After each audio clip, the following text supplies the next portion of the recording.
Have you ever felt completely stuck, unable to make a decision, terrified you'll pick the wrong path?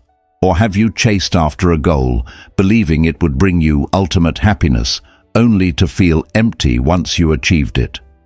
If you've nodded along to either of these, you've experienced one of life's greatest paradoxes firsthand. Today, we're diving deep into the surprising truths that hide behind these common struggles, exploring the intricate dance between choice and regret, and the often misunderstood relationship between success and happiness. Get ready, because what we uncover might just change the way you see your entire life. Let's start with a classic dilemma: choice. We live in a world that glorifies options. More choices mean more freedom, right? More opportunities for happiness. But here's the paradox: the more choices we have, the more likely we are to feel regret. Think about the last time you were on a streaming service, scrolling endlessly for something to watch. You have thousands of movies at your fingertips, a cinematic buffet, but instead of feeling thrilled, you probably felt overwhelmed.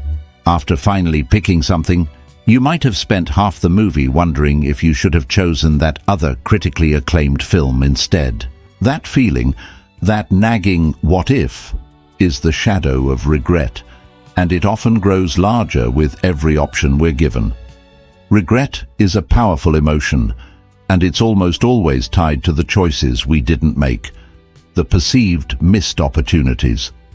We fixate on the road not taken, romanticizing it and imagining a better outcome that may or may not have been real. Our brains are wired for this. When we make a decision, we are essentially killing off all the other potential futures that could have sprung from the other options. This feeling of loss can be so intense that the fear of future regret can paralyze us. It's called decision paralysis, and it's that feeling of being frozen, unable to move forward because you're terrified of making a mistake. You'd rather do nothing than risk doing the wrong thing. But here's the kicker. Not making a choice is a choice in itself, and it's often the one that guarantees stagnation. So how do we break free from this cycle? The key is to reframe our relationship with regret. Instead of viewing it as a sign of failure, we can see it as a tool for growth.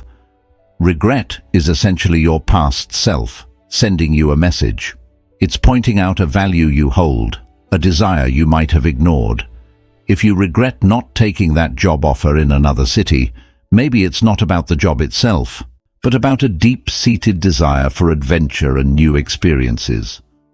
By listening to our regrets, we can learn what truly matters to us and make more aligned choices in the future. The ultimate goal isn't to eliminate regret. That's impossible. It's about finding a balance between making conscious choices and accepting the outcomes, knowing that every decision, right or wrong, is a stepping stone on your personal journey. It's about choosing and then letting go, trusting that you made the best decision you could with the information you had at the time. Now, let's shift gears to another profound paradox, the one between success and happiness. Our culture drills a specific narrative into our heads from a very young age. Work hard, get good grades, get a good job, make a lot of money, and then, and only then, you will be happy. Success, as defined by wealth, status, and achievements, is presented as the direct cause of happiness. But if you look around, or even look within, you'll see this isn't true. We all know people who have ticked every box on the success checklist, but are deeply unfulfilled. And we also know people with modest means who radiate joy and contentment. This is the paradox of success. The truth is, while achieving a goal can bring a temporary rush of satisfaction and pride, it doesn't guarantee lasting happiness. That's because genuine happiness is an internal state, often linked to a sense of purpose, connection, and fulfillment, not external validation. Material success can provide comfort and security, which are important, but it can't fill a void within. Chasing success with the sole aim of becoming happy is like trying to quench your thirst by drinking salt water. The more you drink, the thirstier you become. You reach one milestone and the goalpost immediately shifts. You get the promotion and now you need the next one. You buy the bigger house and now you want the one with the pool. It's a never-ending treadmill of desire. Here's where the paradox gets even more interesting. If you flip the equation, things start to change. Instead of pursuing success to find happiness, what if you pursued happiness directly? When you focus on activities that bring you genuine joy, a sense of purpose and connection with others, you tap into a powerful source of motivation and creativity. You become more resilient, more optimistic, and more engaged. And guess what? These are the very qualities that often lead to incredible achievements. When you're passionate about what you do, you're more likely to excel at it. Success, in this sense, becomes a wonderful byproduct of a happy and fulfilled life, not the prerequisite for it. So, how do we cultivate this inner happiness, independent of what society labels as success? This is where practices like mindfulness come in. Mindfulness is simply the act of paying attention to the present moment without judgment. It's about noticing the warmth of the sun on your skin, truly tasting your morning coffee, or listening fully to a friend without planning your response.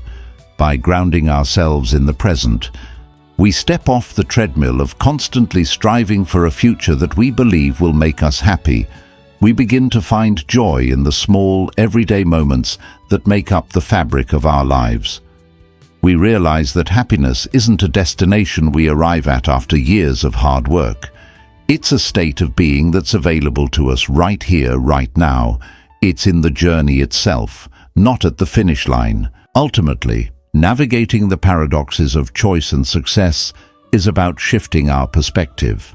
It's about understanding that more options don't always mean more freedom, and that true, lasting happiness doesn't come from a checklist of external achievements. It's about learning from regret instead of fearing it, and finding a balance between decisive action and graceful acceptance.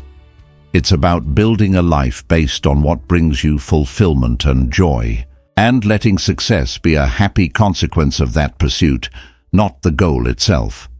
These paradoxes aren't problems to be solved. They are fundamental truths about the human experience to be understood and embraced. By doing so, we can move through life with more wisdom, more grace, and a deeper sense of peace. Thank you so much for joining me on this journey into life's great paradoxes. I hope this has given you some food for thought. If you enjoyed this video and want to explore more ideas like this, please hit that like button and subscribe to the channel. It really helps us grow and continue making content for you. I'd love to hear your thoughts in the comments below. Which paradox resonates with you the most? Thanks again for watching, and I'll see you in the next one.